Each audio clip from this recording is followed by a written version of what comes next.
Hello नमस्कार दोस्तों, स्वागत है एक बार फिर से आप सभी का टुडे टॉक के इस वीडियो में। सबसे पहले आपको बताना चाहूँगा कि आज का जो हमारा वीडियो सेशन होने वाला है ये सभी एग्ज़ाम्स के लिए है। यानी हर एग्ज़ाम में ऐसे क्वेश्चन पूछे जाते हैं। पर्यावरण और वनस्पति से संबंधित जो भी सामान्य ज्ञान होता है उसके प्रश्न हर एग्ज़ाम में, जैसे वन रक्षक, वनपाल, रीट, ग्राम सेवक, एसएससी, आरएएस, यूपीएससी, एमटीएस इत्यादि सभी परीक्षाओं में ऐसे क्वेश्चन पूछे जाते हैं। तो वीडियो काफ़ी इंपॉर्टेंट होगा और सभी प्रश्न आपके लिए महत्वपूर्ण साबित होने वाले हैं। इस वीडियो में जितने भी क्वेश्चन हम कवर करने वाले हैं उन सबके एक्स्ट्रा फैक्ट और उनसे संबंधित जितने भी इंपॉर्टेंट क्वेश्चन बनते हैं वो हम कवर करने वाले हैं। तो चलिए दोस्तों वीडियो शुरू करते हैं। पहले ही मैंने आपको बता दिया कि अति महत्वपूर्ण प्रश्न मैं आपके लिए लेकर आया हूँ और सभी प्रतियोगी परीक्षाओं के लिए ये रामबाण साबित होने वाले हैं। तो चलिए दोस्तों वीडियो शुरू करते हैं। आज का हमारा पहला प्रश्न है, carbon dioxide, sulphur dioxide, carbon monoxide द्वारा कौन सा प्रदूषण होगा। मतलब ये जितनी भी गैसें हैं इनसे कौन सा प्रदूषण सर्वाधिक होता है। ऑप्शन है वायु प्रदूषण, ध्वनि प्रदूषण, जल प्रदूषण या फिर इनमें से कोई नहीं। इसका दोस्तों सही आंसर हो जाएगा ऑप्शन नंबर 1, वायु प्रदूषण होता है इन सभी गैसों से। वायु प्रदूषण को मापने के लिए कोई इकाई नहीं बनी हुई है, लेकिन वायु प्रदूषण का जो मापन होता है उसको दर्शाया जाता है, उसको हम बोलते हैं दोस्तों क्वालिटी एयर क्वालिटी इंडेक्स। ठीक है, ये आपको याद रखना है। एयर क्वालिटी इंडेक्स के द्वारा वायु प्रदूषण का मापन होता है। अगला प्रश्न है, सर्वाधिक ओजोन क्षयकारी गैस कौन सी है। मतलब ओजोन को सबसे ज़्यादा क्षति कौन सी गैस पहुंचाती है। ऑप्शन है सीएफसी, मीथेन, कार्बोहाइड्रेट या फिर नाइट्रेट। इसका सही आंसर हो जाएगा दोस्तों सीएफसी यानी क्लोरोफ्लोरोकार्बन जो गैस है ये सर्वाधिक ओजोन को नुकसान पहुंचाती है। काफ़ी बार परीक्षा में पूछा जाता है कि सीएफसी का प्रयोग किस में होता है। तो सीएफसी का यूज होता है दोस्तों फ्रिज के अंदर, एसी के अंदर और जो भी सौंदर्य प्रसाधन की सामग्रियां होती है उनके अंदर सीएफसी का यूज होता है। अगला प्रश्न है, प्राक्सी एसी एसेटिल नाइट्रेट यानी कि पीएएन क्या है। तो ये जो गैस है ये क्या है, जल प्रदूषक है, ध्वनि प्रदूषक है, दोनों या फिर वायु प्रदूषक। दोस्तों ये जो गैस है ये वायु प्रदूषक है, प्राक्सी एसेटिल नाइट्रेट आपको याद रखना, इसको शॉर्ट में पीएएन भी बोलते हैं। अगला प्रश्न है, इंदिरा गांधी वानिकी अकादमी कहाँ पर स्थित है। इंदिरा गांधी वानिकी अकादमी के बारे में आपसे पूछा गया है। ऑप्शन पटना, बालाघाट, देहरादून या फिर शिमला।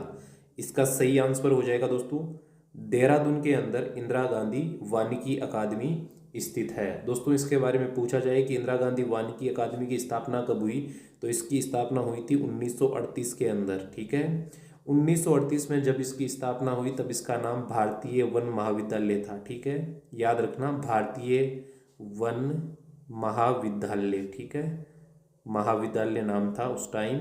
और फिर दोस्तों इसका नाम बदला गया। ठीक है, नाम कब बदला गया, 1987 के अंदर। और 1987 में नाम बदलकर क्या रखा गया, इंदिरा गांधी वानिकी अकादमी। कहाँ पर स्थित है, देहरादून के अंदर। अगला प्रश्न है, विश्व का सबसे प्रदूषित नगर कौन सा है। दोस्तों विश्व का आपसे पूछा है, प्रश्न को ध्यान से पढ़ने और समझने से 90% आंसर सही हो जाता है। विश्व का सबसे प्रदूषित शहर, ऑप्शन है मैक्सिको सिटी, झरिया, टोक्यो या फिर इंदौर। इसका दोस्तों सही आंसर हो जाएगा मैक्सिको सिटी जो है ये दुनिया का सबसे प्रदूषित शहर है, इसको क्रिमिनल सिटी भी बोलते हैं। और इसके बाद में दोस्तों मैक्सिको सिटी तो विश्व का प्रदूषित हो गया। अगर आपसे भारत का सबसे प्रदूषित शहर पूछा जाए तो आपको झरिया बताना है। ठीक है, झरिया और धनबाद जो झारखंड के दो शहर हैं ये लगातार प्रदूषित माने जा रहे हैं। ठीक है, सबसे प्रदूषित माने जा रहे हैं। और ये जो रिपोर्ट है ये मैं बता रहा हूँ आपको, जो पीस रिपोर्ट आती है उसके अकॉर्डिंग बता रहा हूँ। ठीक है, वनों के बारे में, सॉरी पर्यावरण के बारे में। इसके बाद में दोस्तों यहाँ पर आप देखिए ये जो टोक्यो है ये विश्व का सबसे बड़ा शहर माना गया। ठीक है, विश्व का सबसे बड़ा शहर, विश्व का सबसे बड़ा शहर। ठीक है, ये आपको ध्यान रखना है। और दोस्तों इंदौर जो है ये भारत का सबसे स्वच्छ शहर है। ठीक है, सबसे क्लीन सिटी है, ये आपको याद रखना है। तो इसके बारे में याद रखना, इंदौर भारत की सबसे क्लीन सिटी है। अगला प्रश्न है, जल प्रदूषण को मापने के लिए कौन सा परीक्षण किया जाता है? जल प्रदूषण को कैसे मापा जाता है? ऑप्शन देखिए, biochemical oxygen demand, biochemical carbon dioxide demand, fertiliser या इनमें से कोई नहीं। इसका सही आंसर हो जाएगा दोस्तों बायोकेमिकल ऑक्सीजन डिमांड के द्वारा जल प्रदूषण का परीक्षण किया जाता है। अगला प्रश्न है, भारतीय वन सर्वेक्षण का मुख्यालय कहाँ पर है? भारतीय वन सर्वेक्षण का मुख्यालय आपसे पूछा गया है। इसका सही आंसर हो जाएगा दोस्तों, ऑप्शन देख लीजिए, देहरादून, मुंबई, चंडीगढ़, भोपाल। बताइए कौन सा होगा? इसका सही आंसर हो जाएगा देहरादून के अंदर है भारतीय वन सर्वेक्षण मुख्यालय, जो कि वन रिपोर्ट जारी करता है, वनों का सर्वेक्षण करता है। स्थापना कब हुई? स्थापना पूछी जाए तो 1 जून 1981 को, ठीक है, 1 जून 1981 को इसकी स्थापना हुई थी। अगला प्रश्न है, वायुमंडल में ओजोन परत हमारी रक्षा किन किरणों से करती है? कौन सी किरणों से ओजोन परत हमारी रक्षा करती है? ऑप्शन है, पराबैंगनी किरणों से, अपराबैंगनी किरणों से, सूर्य की लाल किरणों से या तिरछी किरणों से। तो इसका सही आंसर हो जाएगा दोस्तों, ओजोन जो परत है ये हमारी सूर्य की जो पराबैंगनी घातक किरणें होती है, हानिकारक किरणें होती है, इनसे हमारी रक्षा करता है। अगला प्रश्न है, जलवायु परिवर्तन किन गैसों की मुख्य भूमिका रहती है? जलवायु परिवर्तन जब होता है तो दोस्तों कौन सी गैसों की मुख्य भूमिका रहती है, ये आपसे पूछा गया। ऑप्शन देखिए, ऑक्सीजन, हाइड्रोजन, ग्रीन गैसों की या मीथेन गैस की, ठीक है, यहाँ पर मीथेन है, मिथुन नहीं है। तो यहाँ पर आपको बताना है कि जलवायु परिवर्तन के लिए जो जिम्मेदार या मुख्य जो गैसें होती है वो कौन सी है। तो इसका सही आंसर हो जाएगा दोस्तों, ग्रीन हाउस की जो गैसें होती है वो मुख्य भूमिका निभाती है। अगला प्रश्न है, भारतीय वन प्रबंध संस्थान कहाँ पर है? भारतीय वन प्रबंध संस्थान है, ये कहाँ पर है? ऑप्शन देखिए, भोपाल में, पटना में, देहरादून में या फिर दिसपुर में। इसका दोस्तों सही आंसर हो जाएगा भोपाल के अंदर भारतीय वन प्रबंध संस्थान है। इसकी स्थापना कब हुई? तो इसकी स्थापना हुई थी दोस्तों 1984 में, ठीक है, 1984 में भोपाल में इसकी स्थापना हुई। अब दोस्तों भोपाल क्या है? भोपाल है एमपी की राजधानी। एमपी यानी कि मध्य प्रदेश। मध्य प्रदेश में भारत के सर्वाधिक वन पाए जाते हैं। मतलब भारत में सर्वाधिक वन कौन से जिले में पाए जाते हैं? तो आपको बताना है एमपी में। एमपी में सर्वाधिक, और एमपी का एक जिला है जो एमपी में प्रथम स्थान रखता है, इसका नाम है बालाघाट, ठीक है, बालाघाट आपको याद रखना है। तो सर्वाधिक वन एमपी में, और एमपी में सर्वाधिक कहाँ पर? बालाघाट में। और भारतीय वन प्रबंध संस्थान कहाँ पर है? ये भोपाल के अंदर है। दोस्तों चैनल पर आप नए हैं, पहली बार विजिट कर रहे हैं तो ज़रूर सब्सक्राइब करें, बेल आइकन को प्रेस करके ऑल पे क्लिक करें ताकि आने वाली हर वीडियो की नोटिफिकेशन आपको मिलती रहे। और ये जो नोट्स मैं करवा रहा हूँ इनकी पीडीएफ, एमसीक्यू टाइप क्वेश्चन और इम्पोर्टेंट नोट्स जो भी सूचना होती है वो आप चाहते हैं टेलीग्राम पर पाना तो टेलीग्राम चैनल का लिंक आपको डिस्क्रिप्शन बॉक्स में दिया हुआ है, वहाँ से आप ज्वाइन कर लीजिए। चलिए आगे बढ़ते हैं। मानव द्वारा निर्मित उपग्रह कहाँ स्थापित होते हैं? दोस्तों वायुमंडल के अंदर मानव निर्मित जो उपग्रह छोड़े जाते हैं वो कहाँ पर स्थापित होते हैं, स्टेबल कहाँ किए जाते हैं? बाह्य मंडल में, आयन मंडल में, मध्यम मंडल में या इनमें से कोई नहीं। इसका दोस्तों सही आंसर हो जाएगा जो बाहरी मंडल होता है, बाह्य मंडल होता है जो वातावरण का, वायुमंडल का, वहाँ पर मानव द्वारा निर्मित उपग्रह स्थापित किए जाते हैं। अब दोस्तों यहाँ पर आपसे पूछ लिया जाए कि ये जो मंडल है ये पृथ्वी से कितना दूर है, तो ये दोस्तों 500 से लेकर 1000 किलोमीटर ऊपर है पृथ्वी से, ठीक है, इसकी दूरी है। और यहाँ पर ये मानव निर्मित जो उपग्रह हैं ये स्थापित किए जाते हैं। दोस्तों पूछा जाए कि देश का प्रथम मानव निर्मित या कृत्रिम उपग्रह कौन सा है, नाम बताइए, तो इसका नाम हो जाएगा दोस्तों आर्यभट्ट, ठीक है। आर्यभट्ट जो है ये प्रथम उपग्रह था और ये कब लॉन्च किया गया, कब छोड़ा गया था? 19 अप्रैल को, ठीक है, 19 अप्रैल 1975 को, ठीक है, ये प्रथम उपग्रह लॉन्च हुआ था और नाम याद रखना आर्यभट्ट। अगला प्रश्न है, भारत में वृक्षों का आदमी किसे कहा जाता है, यानी ट्री मैन किसे कहा जाता है भारत का? ऑप्शन देखिए, कैलाश सांकला, सुंदरलाल बहुगुणा, मोतीलाल बहुगुणा या कन्हैयालाल जी सेठिया। इसका सही आंसर हो जाएगा दोस्तों सुंदरलाल बहुगुणा को वृक्षों का आदमी यानी ट्री मैन कहा जाता है। ये कहाँ के हैं? ये दोस्तों यूपी के हैं। यूपी में पूछा जाए कहाँ से हैं तो टिहरी जिले के हैं, ठीक है। अब दोस्तों आपसे पूछा जाए कि टाइगर मैन ऑफ इंडिया किसे कहा जाता है, तो कैलाश जी सांकला को टाइगर मैन ऑफ इंडिया कहा जाता है। ये भी इंपॉर्टेंट है, काफ़ी बार पूछा गया है। यहाँ पर दोस्तों आपसे पूछा जाए कि कन्हैयालाल जी सेठिया कौन है। तो कन्हैयालाल जी सेठिया दोस्तों राजस्थानी भाषा के एक प्रमुख कवि है। इनको दोस्तों राजस्थानी भाषा का विषम पितामह कहा जाता है, ये याद रखना काफ़ी इंपॉर्टेंट है। राजस्थानी भाषा का विषम पितामह किसे कहा जाता है, तो ये हो जाएगा दोस्तों कन्हैयालाल जी सेठिया को।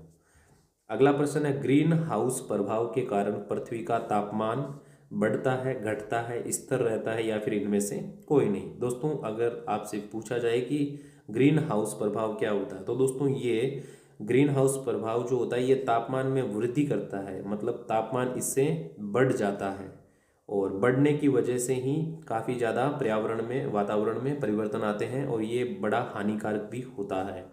तो इसके कारण तापमान बढ़ता है।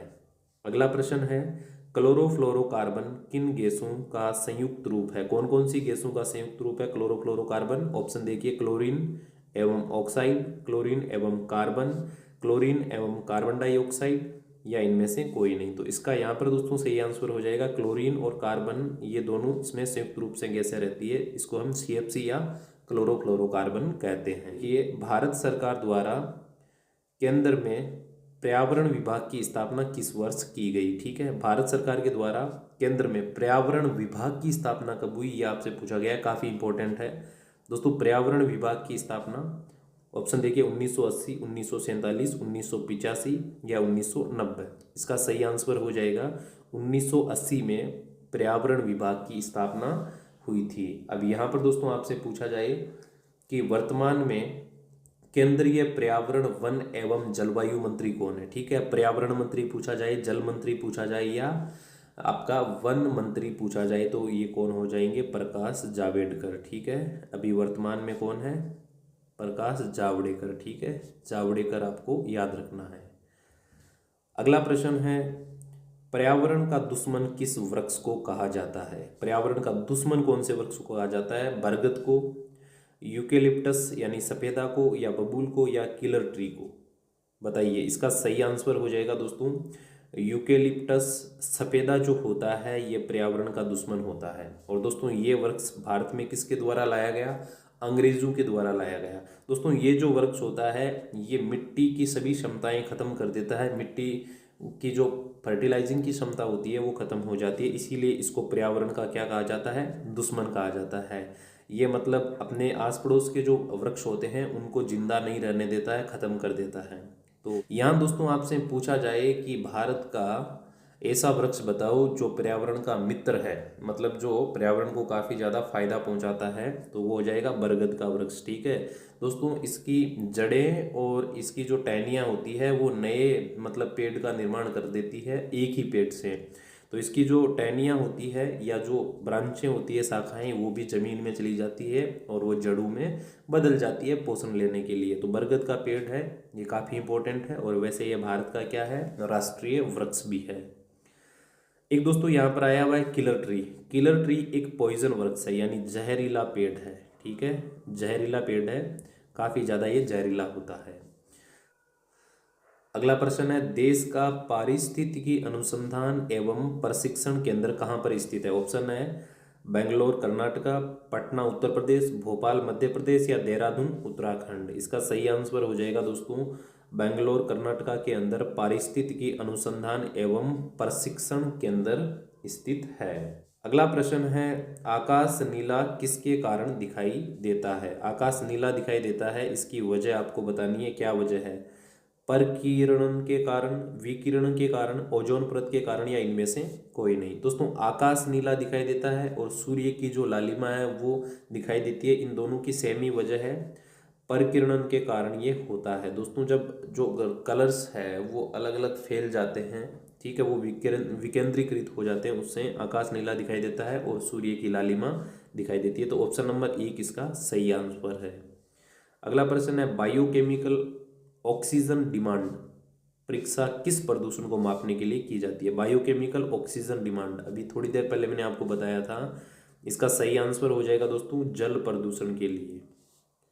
अगला प्रश्न है, पौधे अपनी खाद्य निर्माण प्रक्रिया में कार्बन डाइऑक्साइड गैस वायुमंडल से लेते हैं और बदले में जीवधारियों को सांस लेने के लिए मुक्त करते हैं। क्या मुक्त करते हैं, कार्बन डाइऑक्साइड, ऑक्सीजन, क्लोरोफ्लोरोकार्बन या इनमें से कोई नहीं।